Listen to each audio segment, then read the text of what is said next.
population. Cap sur l'histoire de Sénéo. Bonjour à tous et bienvenue pour ce premier épisode dédié à l'histoire de Sénéo. Avec 900 000 usagers desservis, plus de 1000 km de tuyaux et 33 millions de mètres cubes d'eau vendus chaque année, Sénéo, aujourd'hui, c'est le deuxième syndicat producteur et distributeur d'eau potable. Rien que ça. Une administration qui fête ses 10 ans cette année, l'occasion de retracer la folle aventure de ses origines. On s'arrête en 1864, alors que Jules Garnier découvre le minerai de nickel et que Napoléon III, en déplacement au camp de Châlons, souffre de coliques néphrétiques. Ouch. Les habitants du Mont Valérien dans les Hauts-de-Seine, dont la population ne cesse de s'accroître, commencent à souffrir d'un manque d'eau. Les sources qui alimentent les puits et les fontaines de village ne suffisent plus. C'est là qu'Adrien Dumont, épaulé par son frère Aristide, a une idée.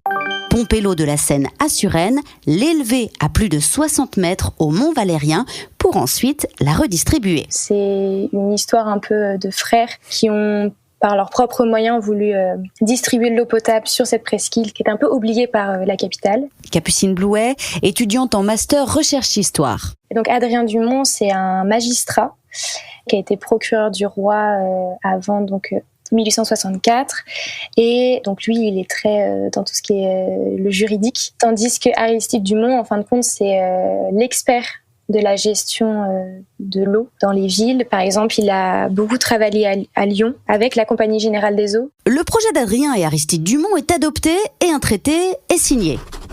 Mais de l'idée à la réalisation, il y a un monde et les deux frères décident de céder leurs droits à la Compagnie des Eaux de la banlieue de Paris.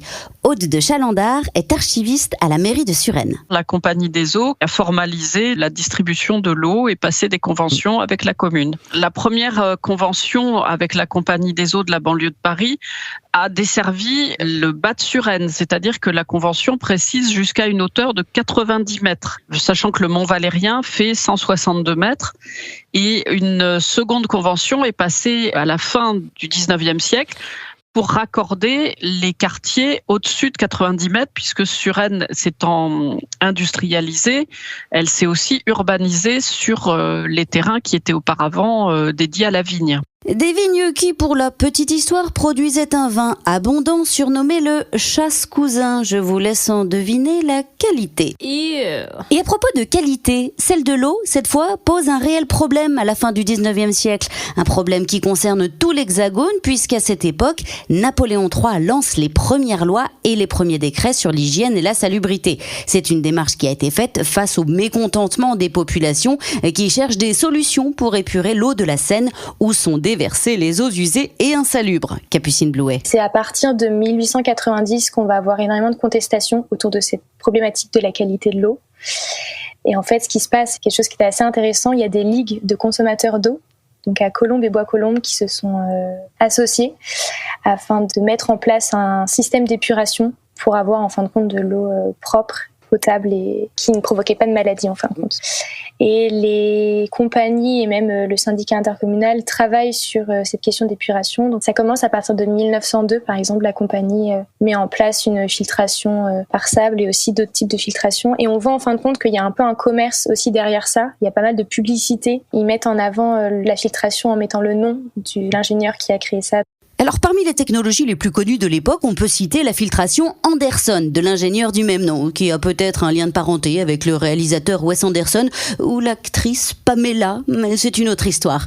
L'année 1933 marque un tournant dans l'histoire de la gestion de l'eau, avec la naissance du premier syndicat intercommunal, donc syndicat public, pour faire face aux décisions liées à la gestion privée de la Compagnie des Eaux de la banlieue de Paris. L'une des raisons qui a créé ce syndicat intercommunal, c'est qu'il n'y avait pas de gestion et de réponse en fin de compte. C'est que la compagnie, elle avait un monopole total sur la gestion de l'eau et elle ne souhaitait pas mettre en place un traitement. Et par exemple, elle disait que pour traiter l'eau, c'était aux frais des particuliers et qu'ils ne se souciaient pas de ça. Et donc on a une pression en fin de compte publique, voire départementale, qui s'est mise en place pour expliquer que c'était pas normal. Et le syndicat intercommunal, en 1933, est créé pour faire pression en fin de compte face à ce monopole privé. De 1901 À 1906, déjà, le Conseil général de la Seine, bien conscient des enjeux sanitaires liés à la qualité de l'eau, avait subventionné la création d'une installation filtrante des eaux de Seine. À partir de 1933, sous l'impulsion du maire de Suresnes, l'un des créateurs des syndicats intercommunaux de l'eau de la presqu'île de Gennevilliers, tous les logements vont pouvoir accéder à une eau propre et de qualité. Et ce, grâce à de nouvelles technologies. Il embarque les 9 autres communes de la presqu'île dans son sillage: Asnières, Bois-Colombes, Colombes, Courbevoie, La Garenne-Colombes, Gennevilliers, Nanterre et Villeneuve-la-Garenne. Grâce au syndicat, les premières stations de pompage et de traitement des eaux vont être créées. Mais la succession des 2 grandes guerres mondiales met un frein au développement des solutions d'assainissement de l'eau. D'ailleurs, à la sortie de la Seconde Guerre mondiale, en 1949, les conventions de Genève interdisent l'utilisation de l'eau comme arme de guerre. Il faut attendre 1955 pour voir encore se développer le réseau de distribution et de traitement des eaux de la presqu'île de Gennevilliers. Jean-Luc Leclerc a été pendant 37 ans au conseil d'administration du syndicat des eaux de la presqu'île de Gennevilliers.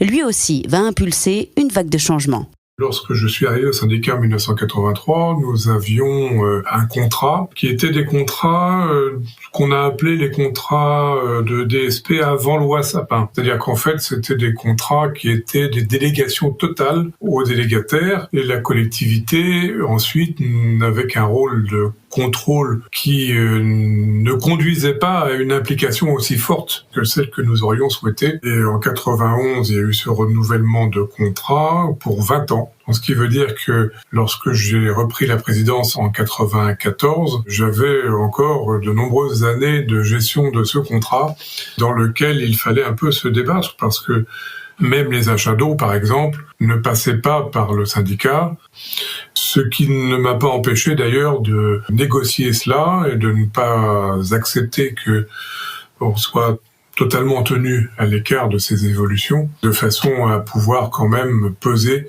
sur ces achats d'eau en fonction de nos besoins et de ce que nous pouvions accepter comme tarif ou non. Et à propos de financement, c'est à Jean-Luc Leclerc qu'on doit la fin d'une redevance prévue dans le contrat de délégation de service public. Cette redevance, dont le syndicat était percepteur et reversait intégralement aux communes, abondait les budgets généraux des communes et le syndicat ne profitait pas de ce reversement pour faire ses propres investissements. Donc là aussi, c'est un point que j'avais quand même malgré tout réussi à négocier pour faire disparaître cette redevance. C'était l'équivalent de mémoire de 27 millions de francs par an, ce qui représente grosso modo 4 millions d'euros aujourd'hui. Ça permettait de réinvestir dans des installations pour la performance du service, plutôt que de les reverser sur des budgets communaux où finalement, éparpillés sur 10 communes, ça représentait peu et surtout ça ne restait pas au service de l'eau. Et c'est grâce à tous ces choix stratégiques et ces innovations de Jean-Luc Leclerc et de ses équipes, tout ça au service de l'eau, que Sénéo va voir le jour en 2014.